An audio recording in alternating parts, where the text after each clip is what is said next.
সমাজ বদলানোর কাজ শুধু সরকারের একার নয়, দেশের জনগণকেও এ কাজে সহযোগিতা করতে হবে বলে মন্তব্য করেছেন তত্ত্বাবধায়ক সরকারের সাবেক উপদেষ্টা ডক্টর হোসেন জিল্লুর রহমান। রাজধানীতে 5 বীরাঙ্গনার সংবর্ধনা অনুষ্ঠানে তিনি এই কথা বলেন।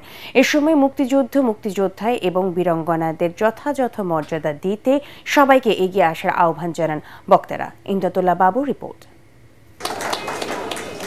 দেশের প্রত্যন্ত জেলাগুলো থেকে 5 বীরাঙ্গনাকে খুঁজে বের করে তাদের সম্মাননা জানালো স্বেচ্ছাসেবী সংগঠন চেষ্টা। এ সময় বীরাঙ্গনাদের হাতে নগদ অর্থ এবং সম্মাননা ক্রেস্ট তুলে দেয়া হয়। আয়োজকরা বলেন, দেশের আনাচে কানাচে ছড়িয়ে ছিটিয়ে থাকা বীরাঙ্গনাদের খুঁজে বের করে তাদের সঠিক মর্যাদা দেওয়ার প্রয়াস অব্যাহত রাখবে চেষ্টা। আপনাদের জীবনে কত কি না গেছে, কত অপরাধ আমরা করেছি, কত নির্যাতন পাকিস্তানিরা করেছে, আমরাও করেছি।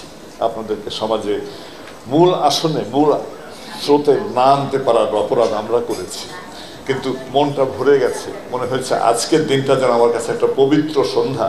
আমরা যদি এদের জন্য কাজ করতে পারি, এটা সত্যি ওনারাও বললেন, আমি নিজেও বলি, এই যে একটা মহৎ কাজ, এটা করলে এত শান্তি লাগে যে ওদের যে আমরা কোনো পুরস্কার চাই না, কোনো কিছুই চাই না, আমরা শুধু ওদের আনন্দের জন্য কাজ করতে চাই। অনুষ্ঠানে প্রধান অতিথির বক্তব্যে তত্ত্বাবধায়ক সরকারের সাবেক উপদেষ্টা ডক্টর হোসেন জিল্লুর রহমান বলেন, মুক্তিযোদ্ধাদের সম্মান দেয়া নতুন প্রজন্মের দায়িত্ব।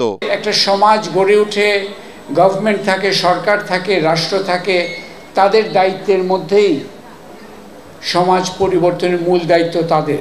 ৭১-এর ঘটনা একটা বলি আছে বটে, কিন্তু তার যে সুদূর প্রসারী প্রভাব, সেটা হচ্ছে যে আমাদের মানুষগুলোর ব্যক্তিত্বকে নতুন করে তৈরি করেছিল। চেষ্টার কর্মীরা দেশের বিভিন্ন অঞ্চল থেকে এ পর্যন্ত ১৫০ জন বীরাঙ্গনাকে খুঁজে সম্মাননা দিয়েছেন। ইমদাদুল্লাহ বাবু, ATN বাংলা, ঢাকা।